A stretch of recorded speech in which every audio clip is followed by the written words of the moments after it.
আসসালামু আলাইকুম। আপনারা ইতিমধ্যে সকলেই অবগত হয়েছেন যে মালয়েশিয়াতে একটি ভিডিও ভাইরাল হয়েছে। ভিডিওটি হয়েছে বাংলাদেশিরা মালয়েশিয়ায় মসজিদে গিয়ে ইফতার করার ভিডিও। সেই ভিডিওটির পক্ষে এবং বিপক্ষে অনেকেই অনেক মন্তব্য করেছেন। মন্তব্যগুলা অনেকের যুক্তিসঙ্গত, বাট আমি পক্ষে বা বিপক্ষে কোনো কথা বলবো না। আমি কথা বলবো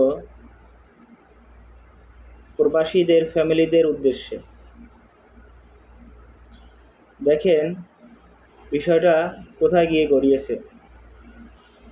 আপনারা প্রবাসীদের কাছে শুধু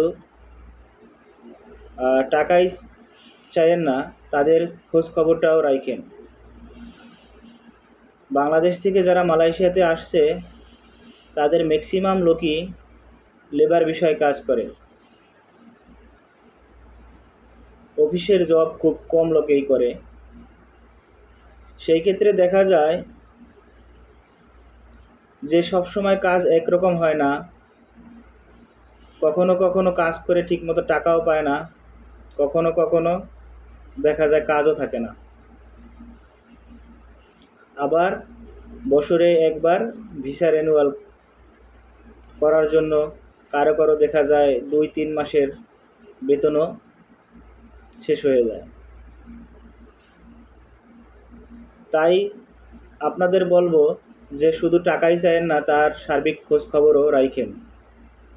দেখেন প্রবাসে আসছে আপনার আপনজন, সে অবশ্যই টাকা পাঠাইবে, কিন্তু আপনাদের প্রেশারের কারণে সে কখনো কখনো দেখা যায় তার সকল ইনকামটুকুই দেশে পাঠিয়ে দেয়। তার কাছে খরচ করার মতো টাকা থাকে না, তখন তার অসহায়ের মতো পরিস্থিতির সৃষ্টি হয়। বিদেশে এসে সকলেই চায় যে নিজের ফ্যামিলি নিয়ে নিজের আত্মসম্মানটুকু রক্ষা করে চলার জন্য। ইনকাম করার মেইন উদ্দেশ্যই তো এইটা।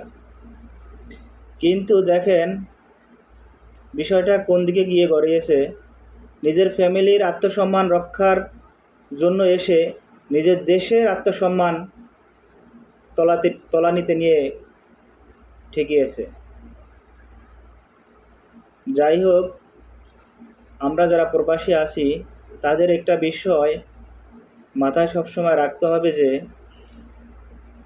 এটা তো ভাই একটা দেশ থেকে আর একটা দেশে আসছেন।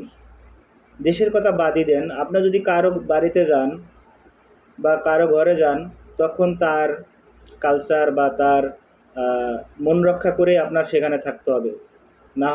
আর যদি তাদের কালচার বা তাদের মন রক্ষা করে না থাকতে পারেন, তাদের ডিস্টার্ব অনুভব করান, তাহলে আপনি সেই পরিবেশে না যাওয়াই উত্তম। আশা করি সবাই বুঝতে পারছেন বিষয়গুলা। পরবর্তীতে